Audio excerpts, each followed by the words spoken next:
तो गुरु आज हम लोग जो हैं वो कुछ कड़वी और सच्ची बातें करेंगे प्राइवेटाइजेशन से रिलेटेड।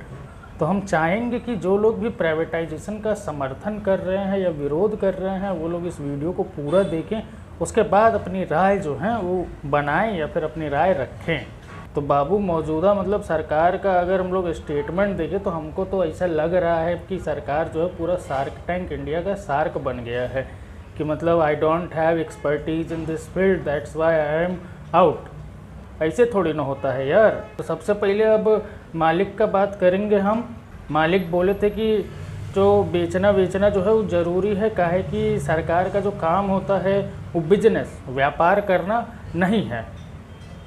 तो हम कहना चाहते हैं कि देखिए मालिक, जो बेचना होता है, बेचने का मतलब ही व्यापार होता है। या तो इंसान व्यापार में बेचता है या फिर कंगाली में बेचता है।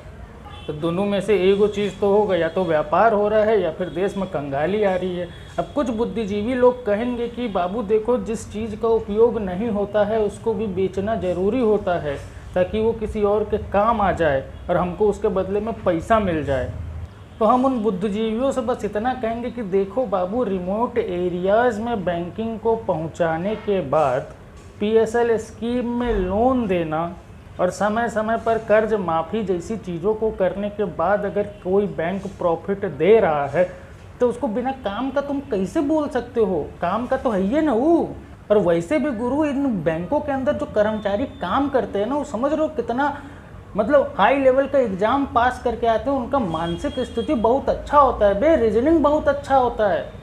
वो लोग ऐसे प्राइवेट बैंक के एम्प्लॉयज़ की तरह पटर पटर अंग्रेजी ही नहीं बोलते हैं, सिर्फ बुद्धिजीवी भी होता है। इसीलिए तुमको प्राइवेट बैंक में देखते हो ना, हमेशा आरबीआई कुछ ना कुछ पेनल्टी लगाता रहता है। इतना बड़ा बड़ा घोटाला आता है कि बैंकें बर्बाद हो जाता है, पूरा एनपीए इतना हाई होता है। और उसके बाद फिर इन्हीं पीएसबीज को आके रिकैपिटलाइज करके उन बैंकों को जिंदा करना पड़ता है। उसके बाद तुम लोग बोलते हो कि सरकारी बैंक सक्षम नहीं है। समझ रहे हो मतलब क्या बोल रहे हो? समझ रहे हो तुम?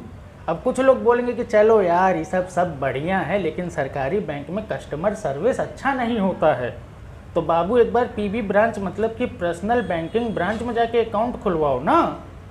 अबे तुमको ब्रांच मैनेजर खुद ही असिस्ट करेगा, तुम्हारी सारी प्रॉब्लम सॉल्व करेगा ब्रांच मैनेजर, समझ रहे हो?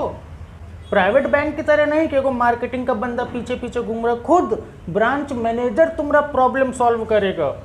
बस इतना ही है कि जैसे प्राइवेट बैंक में 10,000 रुपये मिनिमम बैलेंस रखना पड़ता है, इसमें भी उतना रख लेना। अब जनरल बोगी का टिकट लेके बोलोगे कि बाबू बोगी में एसीआई नहीं लगा है, ये अच्छा बात है।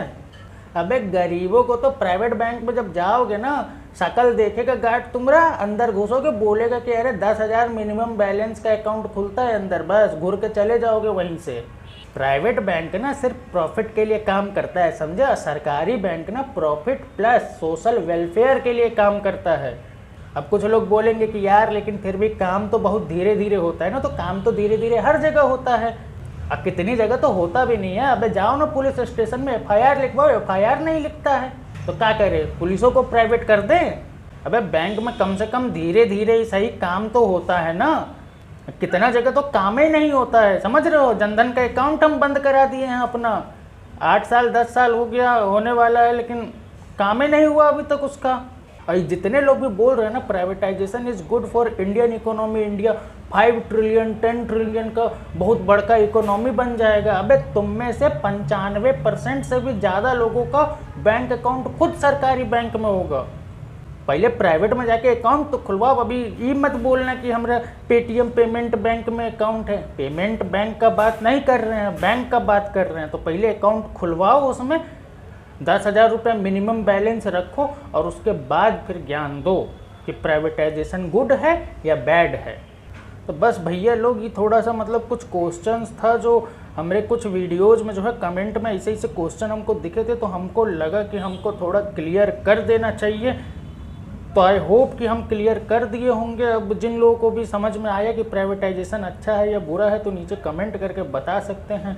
तो बस अपने वाणी को विराम देते हैं। वीडियो अच्छा लगा तो वीडियो को लाइक कर दीजिएगा, चैनल पर नए चैनल को सब्सक्राइब करके बेल आइकन दबा दीजिएगा ताकि आपको अगला वीडियो का नोटिफिकेशन मिल जाए।